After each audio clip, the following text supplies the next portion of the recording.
How you doing? Good morning, everybody. Welcome to the EVA match briefing for the Irish team. I have on my immediate right assistant coach Mike Catt. Then we have number 8, Caelan Doris, and hooker Dan Sheehan. Remember, question, put your hand up in the air for a microphone, and we can start straight away. First question, please. Okay, here in the front. Hi, Mike. Did Mac come through okay in the captain's run there? Yeah, everybody's fit. Mac looking sprightly as ever, so he's gone well. A heavily strapped calf, there's no negatives to that. He's all good to run freely, is he? He's all good to run freely. And James Ryan, we saw, is back with the squad. Can you give us an update on how he's doing? Yeah, James doing really well. As you saw, Robbie Henshaw and James are obviously out there at training this morning, so they're progressing really nicely, so they'll be available for next week. Last one on this. Did James have a procedure on his wrist, or what was the story there? Yeah.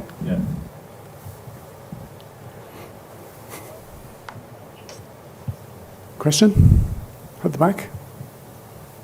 Finito.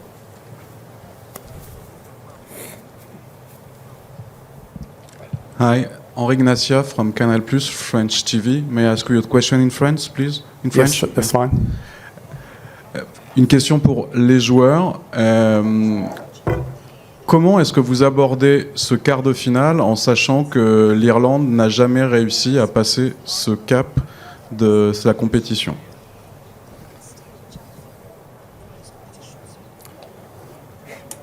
I'll take this one. Yeah, French, please.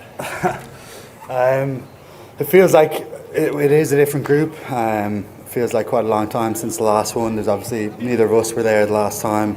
There's been a lot of experience over the last 3 or 4 years with this group. We've built a lot of confidence through those experiences, through some pretty big wins. New Zealand last year, New Zealand at home, South Africa. It's been quite a big journey with this group, and along that, through the coaches, through our plan, through the players' ability and our want to get better, there's a lot of belief that's been built in this last period. So we're drawing on that and not looking back too much further. I'm sure some of the more experienced older guys might take some things as well, going back even longer. But the last 3 or 4 years has been an unbelievable journey for us, and there's a lot of belief and confidence that have come from that. Okay, gentleman over here. That's right.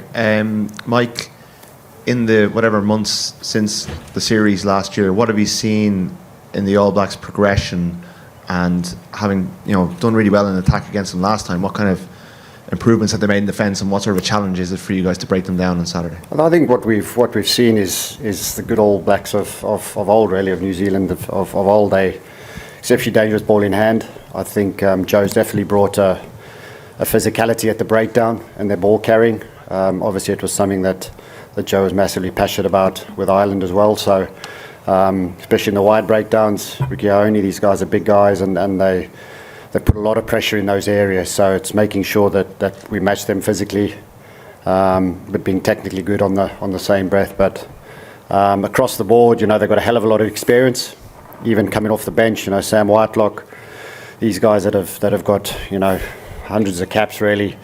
So they're very experienced side, and they know exactly what they need to do to win these big occasions. So it's going to be a great test match, and we're looking forward to it, obviously. Okay, gentleman here on the left. Dan, how are things? Just a follow-up to the question that I think Caelan was asked.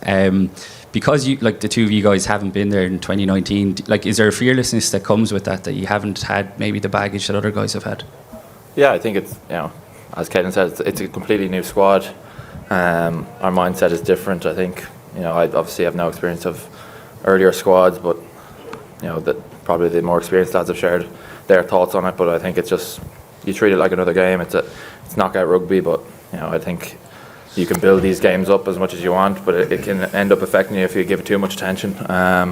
We need to stick to our preparation. We've been doing it for the last 3 years pretty consistently at a good level. So I think in my head and in most of the squad's head, it's going to be pretty much same old test rugby. You're in an Irish jersey, you go out and perform.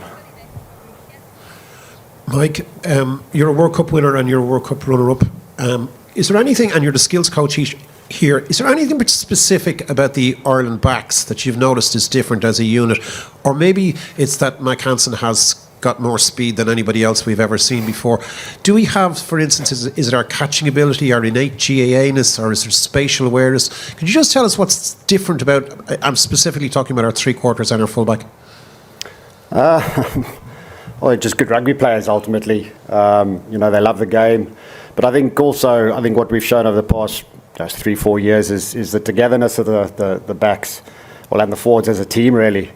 Our togetherness is huge, and we fully understand what we're trying to achieve. The players fully understand what they need to achieve or want to achieve. And now it's up to them to go out and perform and make sure that happens. But all different types of backgrounds, Gaelic, whether it's Aussie rules for a Mac or something like that. But ultimately, they're nice and calm, and the decision making has been very, very good recently. So that's what we sort of base it on, is being calm enough to make the right decisions, and the skill becomes easy. Okay, TVNZ at the back here.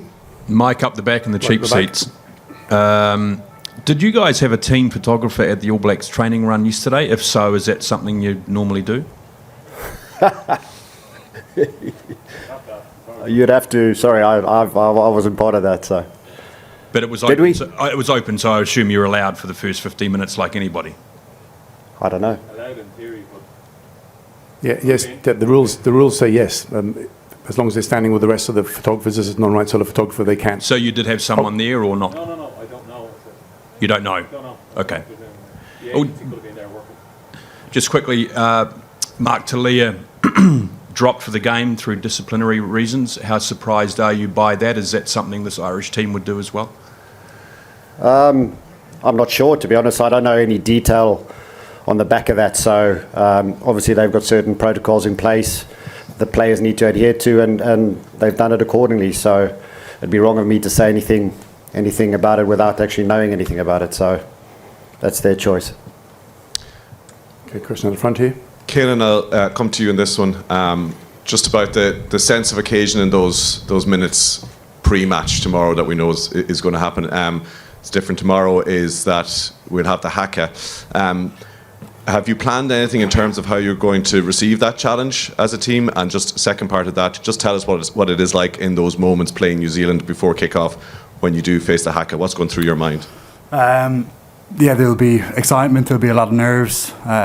Usually for me anyway, the nerves are kind of probably peak a couple of hours out, and as we get to the change room, get out onto the pitch for the warm-up, it kind of dissipates a little bit. But yeah, in the few minutes there'll be nerves, there'll be excitement, there'll be kind of an eagerness to get stuck in.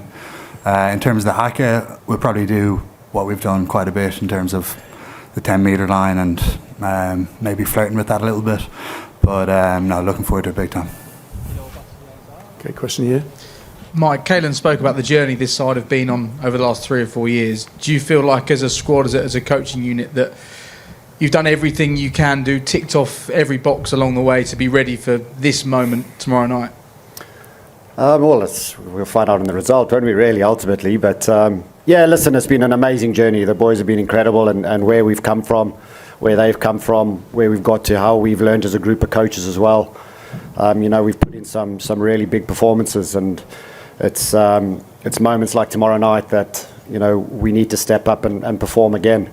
So we're massively proud of it. It doesn't mean that you're going to win a game, but we know if we put in a performance and what we've achieved over the past sort of 2-3 years, then you give yourself a chance, and ultimately that's what international rugby is about. So it's been a brilliant journey. It's been an amazing journey. So see how long it continues for.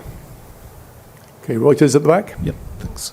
Apologies if I missed this earlier, I was a little late, but obviously a whole lot more on the line tomorrow, but if you win, then that equals the top tier record for winning streaks.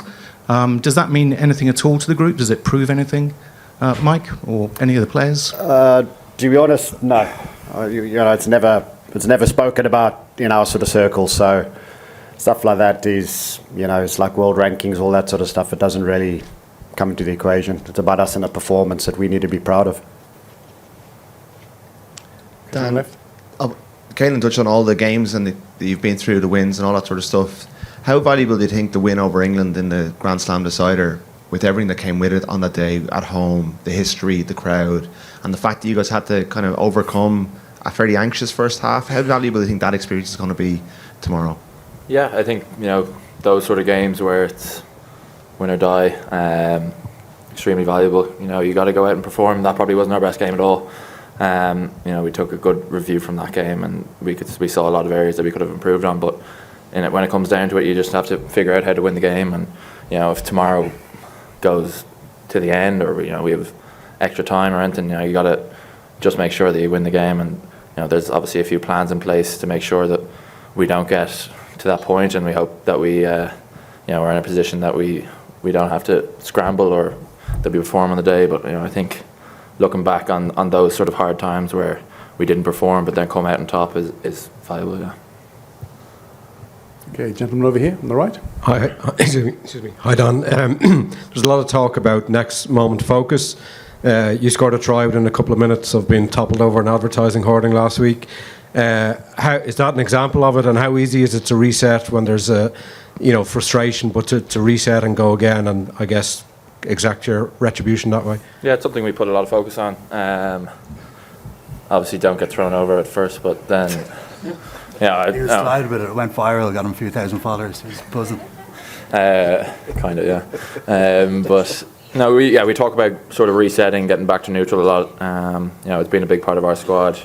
When anything happens unexpected, if we score a try, they score a try, making sure that we're straight back in the moment, be present. And we always talk about win the next moment. So that's something that maybe wasn't exactly in that case, but something that we put a massive amount of focus on, because you can let things slip, momentum builds, and then all of a sudden 2-3 tries might slip in. But if we can limit it to just the one mistake and then get back up on top, that's what it's there for.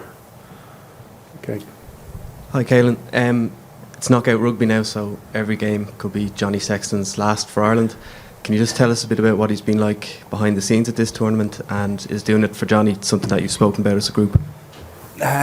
Yeah, it is. Even last week, building into Scotland, obviously there was a chance that could be his last ever game. He said that to us as a group, and what an unbelievable player and leader he's been for Ireland for so many years. I think all the players will agree that the standards he sets raise everyone else's game, and he's almost like having another coach on the pitch. He seems to have I think I've said this to you guys before, but like a bird's eye view. He seems to see everything regardless of where you were, and catches any mistake. You can't get away with anything with him around, which is obviously a good thing for the most part, except when he's shouting at you for those few seconds. But yeah, he definitely brings us to another level, I think. So valuable for the younger guys, for the two of us coming in, the way he prepares for a game. He absolutely loves the game and puts everything into it. It's the utmost professional, and yeah, he's been a great role model for the two of us, I think. Okay, with two more questions. Miles, you first. Hi, Mike. Bear with me on this one, but Dan did mention extra time. I wasn't going to ask it, but I will ask it now because it just sort of may be relevant, maybe not. But we've got 10 minutes each way, and then we've got sudden death after that. So there's a lot of water and to then go. you've got penalty kicks after penalties. that. Yeah. So there's a lot of water under the bridge to get to penalty kicks. I just wonder, though, as part of your planning for every eventuality this week, because there are 5 kickers required, not 3, as in other competitions. I just wonder whether you don't know who's going to be on the field at the end, so there's a lot of caveats, but have you practiced or asked extra players to practice penalty kicks this week? We have spoken about it. The players know who they are.